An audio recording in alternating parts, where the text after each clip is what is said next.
We're just from St. John High School, and we're doing the embedded journalism, which just means that we're walking around and interviewing all of the heritage projects and stuff like that. So you did your project on Tim Hortons, I see. So where did you get the idea for doing that? Well, I played hockey almost my whole life. Who doesn't love donuts? So I just combined the two to get Tim Hortons. Okay. So what did you learn throughout your experience, or what did you come up with? One thing that really surprised me was his name isn't really Tim. It's actually Miles. Miles Gilbert. The reason people know him as Tim was because when he was born, his mom was named after both of his grandfathers, but quickly changed to Tim after she realized it was him. She didn't really like it. Oh, very interesting. Why don't you just tell us all about your project, like everything that you've written down, everything that you have on your board, stuff like that? Tim Hortons was built in Hamilton, Ontario, 1964. They only offered coffee and donuts at first, and they're both only sold for 10 cents each. Now they're like 98 cents a buck.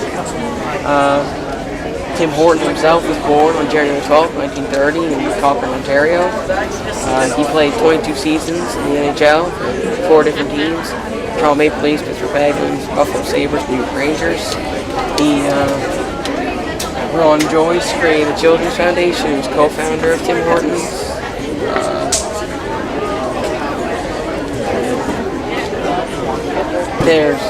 The first slogan, instead of always fresh, always Tim Hortons, was your friend along the way.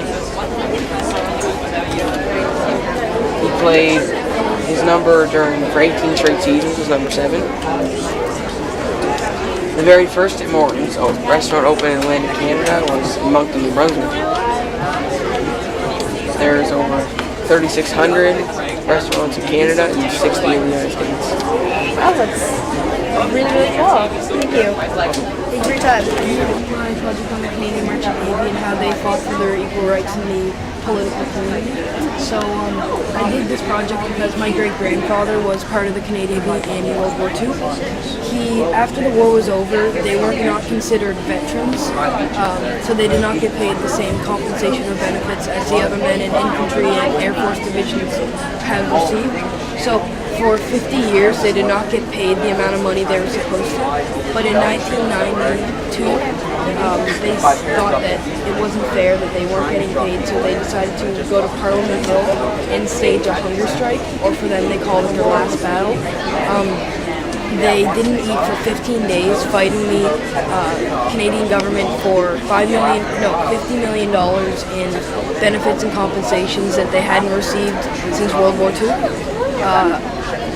My great-grandfather and 2 of his closest friends were the members of the 1992 hunger strike on Parliament Hill, which lasted 15 days, and it ended in October of 1992 because Fred Mifflin, the head of Veteran Affairs, and also a 32-year-old war veteran himself, said they could talk about the terms, but after 2 days he went back on his word. So my great-grandfather and both of his friends had to go back to Parliament Hill and stage another hunger strike, which only lasted 3 days before Fred Mifflin said that he didn't think they had to be out there anymore because my grandfather collapsed on the 14th day. He had a lung disease known as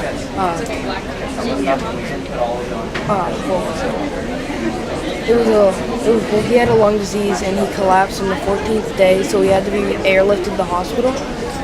But he came back the day after because he said the doctor was gonna get surgery, but he refused to because he wanted to go back to Parliament Hill, and they won after 17 days.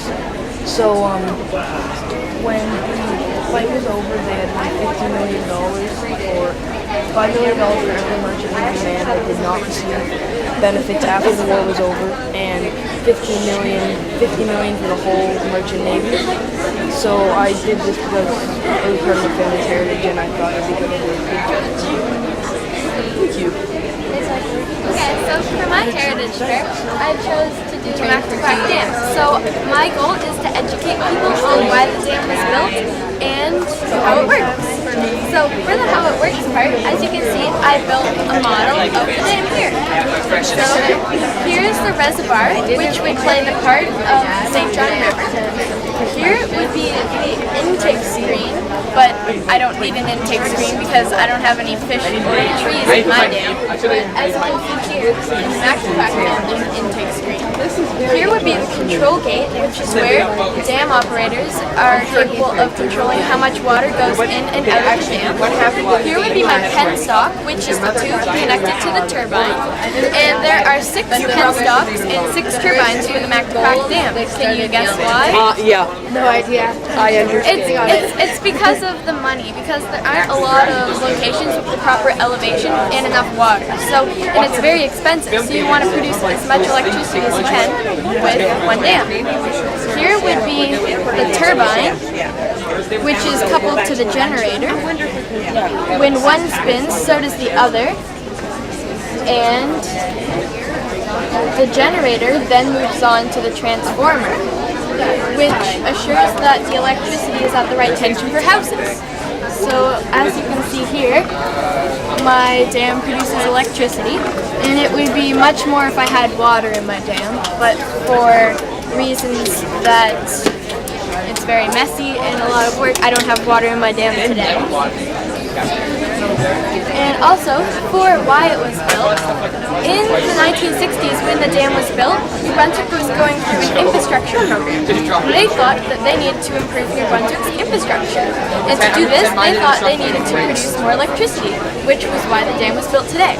And I think it's important for New Brunswick to know this because maybe if New Brunswick didn't want to invest in infrastructure, that we wouldn't have this magnificent dam. Shipbuilding in the Maritimes started in 1606 with the Port Royal being the first place where ships were built in New Brunswick, or Port Royal in Halifax, or Nova Scotia, whichever it is. They built 2 small fishing boats in Port Royal, which kind of started shipbuilding in the Maritimes, I guess. But it wasn't until 1751 that Governor Cornwallis of Halifax started looking for more ships so that we could ship our lumber, our fish, just all our natural resources that the New World had to offer in the Maritimes. When the American Revolution happened, one thing that was interesting was that Britain was controlling the West Indies at the time. So because America had lost all their good with Britain, they couldn't go to the West Indies anymore for their trade. So instead, the American colonies had to come to us for goods like maple syrup and all the yummy treats, pelts and stuff. But that really changed once Britain allowed them to go back. Shipbuilding started to die down. Steamboats came into play. We lost all our wooden boats. Most of them were just built for merchants now to go back and forth. Nothing really was happening, but that's about it.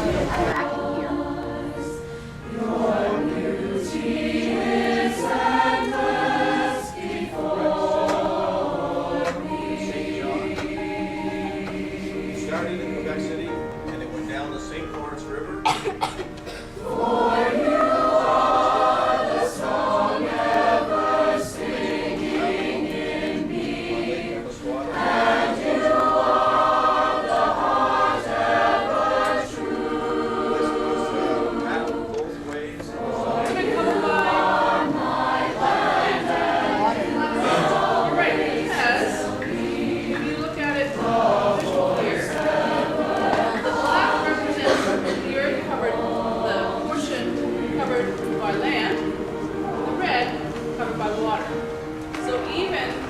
as a natural resource is a significant portion of our own environment and our planet. So only 30% of our Earth is represented by land and 70% by water.